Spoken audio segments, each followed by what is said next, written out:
अस्सलाम वालेकुम students, welcome to my YouTube channel. आज का हमारा टॉपिक है साइक्लिक कम्यूटेशन से रिलेटेड। पिछले लेक्चर में हमने साइक्लिक कम्यूटेशन से रिलेटेड थोड़ा सा देखा था कि हमारे पास किस टाइप के एलिमेंट्स होते हैं, कैसी मैप्स होती हैं, एक सेट के ऊपर बाइजेक्टिव मैप्स कैसे डिफाइन की जाती हैं और किस तरह से उनको अरेंज करके लिखा जाता है। अब यहाँ पर हमारे पास एक कम्यूटेशन दी गई है, हमने इसको साइक्लिक डिकम्पोजिशन में लिखना है। थोड़ा बहुत हमने पिछले लेक्चर में सीख भी लिया था कि हम लोग किस तरह से परमुटेशन को साइक्लिक डिकम्पोजिशन में लिख सकते हैं। तो इस परमुटेशन को साइक्लिक डिकम्पोजिशन में कैसे लिखेंगे, ये जो परमुटेशंस होती हैं ये इस तरह से अरेंज की जाती हैं, इसमें से ऐसे अरेंजमेंट रखी जाती हैं कि ये बाइजेक्टिव मैप्स परफॉर्म कर रही होती हैं, यानी ये बाइजेक्टिव मैप्स हैं। ठीक है, तो अब यहाँ पर हम लोग करते हैं, इसको लिखना स्टार्ट करते हैं। जैसे कि मैं यहाँ पर इसको अगर साइक्लिक डिकम्पोजिशन में लिखूँ तो यहाँ पर सबसे पहले मैं लिखूँगी 1, क्योंकि हमारा पहला एलिमेंट है 1। अब 1 किसके ऊपर मैप हो रहा है, 3 पर, यानी 1 पर आंसर मिल रहा है 3। तो हम यहाँ पर हमने देखा 1 गोज़ टू 3। अब हमने यहाँ पर देखना है 3 किस पर जा रहा है, 1 3 पर जा रहा है। अब हमने यहाँ पर ऊपर देखना है, यहाँ पर 3 है, 3 जा रहा है 5 पर, तो हम यहाँ पर लिख देंगे 5। ठीक है, उसके बाद अब हम लोगों ने देखना है कि हमारे पास यहाँ पर हमारे पास 1 3 पे जा रहा था, पहले 3 लिखेंगे 3। अब हमने देखना है कि 3 किस पे जा रहा है, 3 5 3 हमारे पास कहाँ जा रहा है 5 पे, तो यहाँ पर हम लोगों ने लिखना है 5। अब देखना है कि 5 किस पर जा रहा है, 5 जा रहा है 8 पर, तो यहाँ लिख देंगे 8। अब देखना है 8 किस पर जा रहा है, 8 जा रहा है 1 पे। तो देखिए साइकिल 1 से शुरू हुआ था और 8 1 पे ही चला गया, तो साइकिल क्लोज हो गया। यानी 1 3 पे जा रहा था, 3 5 पे जा रहा था, 5 8 पर और 8 जा रहा है 1 पे, साइकिल क्लोज हो गया। उसके बाद अब हम लोगों ने अब अगला एलिमेंट 1 के बाद क्या आता है 2। 2 इसमें नहीं था मौजूद, तो अब हम 2 को लेंगे। यहाँ से 2 लिया, 2 किस पर जा रहा है 13 पे, 13 किस पे जा रहा है, 13 भी 2 पे ही जा रहा था, तो 2 से शुरू हुआ 2 पे ख़त्म, तो इसे हम क्लोज कर देंगे। उसके बाद अब हमने देखा कि 3 भी कवर हो गया है, 2 भी कवर हो गया है, 2 भी कवर हो गया है, 3 भी कवर हो गया है। अब इसके बाद हम देखेंगे 4 किस पे जा रहा है, 4 हमारे पास यहाँ पे 12 पे जा रहा है, 4 लिखेंगे। 4 जा रहा है 12 पे, 12 किस पे जा रहा है, 12 भी 4 पे ही जा रहा है, तो 4 12 पे जा रहा है, 12 4 पे, तो साइकिल क्लोज हो जाएगा। अब हम लोगों ने लिखना है जी 5 भी कवर हो गया है, 6 आ गया है जी आगे 6 11 पे जा रहा है, 11 लिख देंगे। 11 7 पे जा रहा है, 7 लिख देंगे। 7 9 पे जा रहा है, 9 लिख देंगे। 9 किस पे जा रहा है जी, 9 6 पे जा रहा है, फिर से वही रिपीट हो गया, तो ये हमारे पास साइकिल क्लोज हो गया। उसके बाद अब हमारे पास यहाँ रह गया है 4 भी हो गया हमारा, 4 12 भी हो गया, 2 13 भी हो गया, सारे एलिमेंट्स आ गए, कोई भी एलिमेंट ऐसा नहीं बचा जो रह गया हो।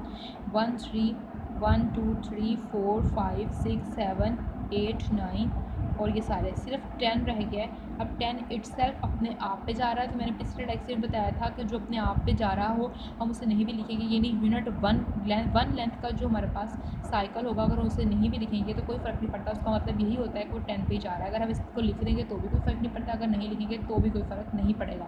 अब ये हमारे पास साइक्लिक डिकम्पोजिशन आ गई इस परमुटेशन की। अब इस साइक्लिक परमुटेशन का हम लोगों ने करना है फाइंड इन्वर्स। नेक्स्ट है जी, हमने फाइंड करना है inverse. Find the inverse of top. अब इसका इन्वर्स फाइंड आउट करना है। इन्वर्स कैसे फाइंड करेंगे, इन्वर्स मैंने बताया था आपको कि साइकिल हमारे पास जो चल रहा होता है ऐसे कि A1 जो है वो A2 पे मैप हो रहा होता है, A2 A3 पे मैप हो रहा होता है, and so on A K पे जाता है और A के A1 पे हो रहा होता है। जब हम इन्वर्स की बात करते हैं तो ये साइकिल उल्टा चल जाता है, यानी A के इस पे मैप हो रहा है, इस पे ये A3 A2 पे, A2 A1 पे, A1 A K पे। तो यानी कि ये जो साइकिल्स लिखे हुए हैं हम इनको उल्टा करके लिख देंगे, यानी 8 5 3 1, इसको लिख देंगे 13 2, इसको लिख देंगे 12 4, इसको लिख देंगे 9 7 11 6 और इसको 10 को तो 10 ही रहने देंगे। तो ये हमारे पास इसका क्या आ गया है, इन्वर्स आ गया है। हम इस तरह से इसका इन्वर्स लिख सकते हैं, यानी उसको हम उल्टा कर देंगे, यानी इन्वर्स कर देंगे उसको उल्ट करके लिख देंगे, यानी 8 5 3 1 13 2 12 4 9 7 11 6। इस तरह से हम इन्वर्स फाइंड कर सकते हैं। अब हमने फाइंड करनी है लेंथ। लेंथ क्या चीज़ होती है, find the length of each cycle, her cycle की फाइंड करनी है, ऑफ ईच साइकिल इन टॉ, कि हमारे पास साइकिल जो है हर इसके अंदर टॉ के अंदर जितने भी साइकिल्स हैं सबकी हमने लेंथ फाइंड करनी है। तो देखें इस साइकिल की लेंथ 4 है, इस साइकिल की लेंथ 2 है, इस साइकिल की लेंथ 2 है, इस साइकिल की लेंथ हमारे पास 4 है। 1 लेंथ वाले को मैं काउंट करने की ज़रूरत नहीं है। तो इसके अंदर कितनी लेंथ के साइकिल आ रहे हैं, 4 लेंथ के आ रहे हैं और 2 लेंथ के आ रहे हैं। तो हम यहाँ पर लिख देंगे tau contains cycles cycles cycles of length 2 and 4 ठीक हो गया। अब हम लोगों ने ना फाइंड करना है प्रोडक्ट। एक हमें परमुटेशन दे दी गई है, उसका प्रोडक्ट फाइंड करना है कि प्रोडक्ट कैसे फाइंड किया जाता है। Find the product of 1 3 4 5 1 2 3 and 4 5, यानी परमुटेशंस को मल्टीप्लाई कैसे किया जाता है वो देखते हैं जी। परमुटेशन को मल्टीप्लाई करने के लिए क्या करना है, इनको हमने मल्टीप्लाई करवाना है। अब तीनों को मल्टीप्लाई करवाना है, किस तरह से मल्टीप्लाई करवाना है, सबसे पहला एलिमेंट जो होगा ना उसे लिख लेंगे। सबसे पहला एलिमेंट है 1, तो यहाँ 1 लिख लेंगे। अब हमने 1 देखना है किस पर जा रहा है, हमने देखना है इधर से शुरू करना है, जो लास्ट में यहाँ पर परमुटेशन होगी ना वहाँ से देखना शुरू करेंगे। देखें 1 यहाँ पर कहाँ जा रहा है, 1 इसमें मौजूद ही नहीं है, इसका मतलब 1 पे ही मैप हो रहा है। तो अब हम फिर जो यहाँ पर आंसर आएगा फिर उसको हम इसमें देखेंगे। यहाँ पर 1 किस पे आया, आंसर 1 ही आया। तो अब हम यहाँ पर 1 को देखेंगे कहाँ जा रहा है, 1 यहाँ पर जा रहा है 2 पर। अब 2 को आकर इस साइकिल में देखेंगे, 2 इस साइकिल में किस पर जा रहा है, 2 इस साइकिल में मौजूद ही नहीं है, इसका मतलब 2 इस साइकिल में 2 पर ही जा रहा है। तो हमारे पास यहाँ आ जाएगा 2। अब हमने 2 को देखना है, 2 को इस साइकिल में देखेंगे तो कहीं भी 2 नहीं है, इसका मतलब 2 पे ही जा रहा है। इस साइकिल में 2 को देखेंगे तो 2 3 पर जा रहा है। इस साइकिल में 3 को देखेंगे तो 3 4 पे जा रहा है, तो यहाँ आ जाएगा 4।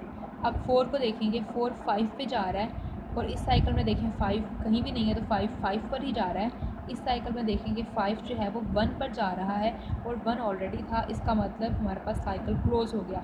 अब 1 2 4 एलिमेंट्स कवर हो गए, 3 और 5 रह गया है। तो अब हम यहाँ पर देख लेते हैं कि 3 किस पर जाता है। 3 इसमें मौजूद ही नहीं है, 3 पर जा रहा है। इसमें 3 1 पे जा रहा है, इसमें 1 3 पे जा रहा है। तो ये हमारे पास साइकिल क्लोज यानी 3 पे जा रहा है। उसके बाद 5 को देखेंगे, 5 4 पर जा रहा है, इसमें 4 है ही नहीं तो 4 पे जाएगा। इसमें 4 5 पर जा रहा है, इसका मतलब जो 5 है वो 5 पर ही जा रहा है। तो ये यूनिट लेंथ साइकिल्स हैं। हम इसे इस तरह भी लिख सकते हैं 1 2 4, यानी इन यूनिट 1 लेंथ साइकिल्स को हम इग्नोर भी कर सकते हैं। तो इस तरह से इसका प्रोडक्ट फाइंड करते हैं परमुटेशंस का। कुछ और एग्जांपल्स करते हैं फिर आपको समझ में आएगा ज़्यादा अच्छे से।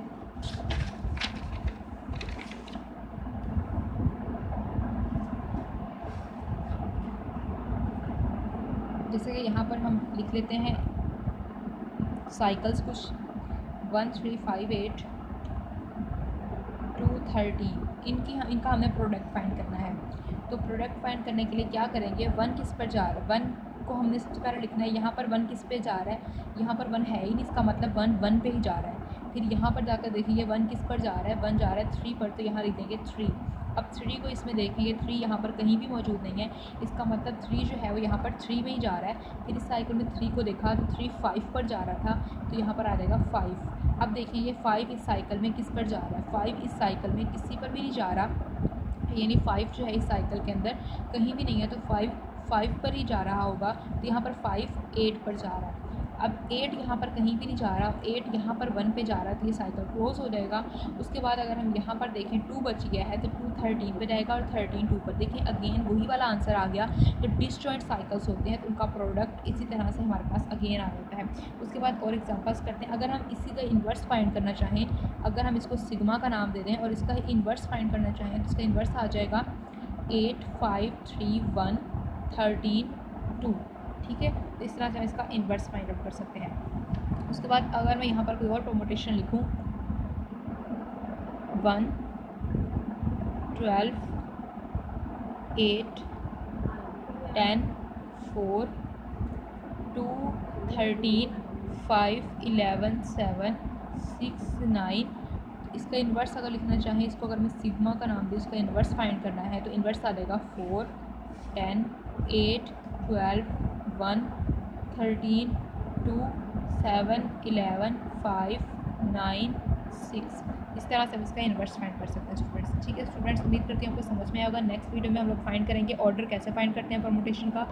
तो नेक्स्ट वीडियो हमारी ज़रूर देखिएगा। अगर आपने हमारे चैनल को अभी तक सब्सक्राइब नहीं किया तो हमारे चैनल को सब्सक्राइब कर दीजिए। अगर आपको हमारी वीडियो अच्छी लगे तो इसे लाइक कीजिएगा और शेयर कीजिएगा। थैंक यू स्टूडेंट्स, अल्लाह हाफ़िज़।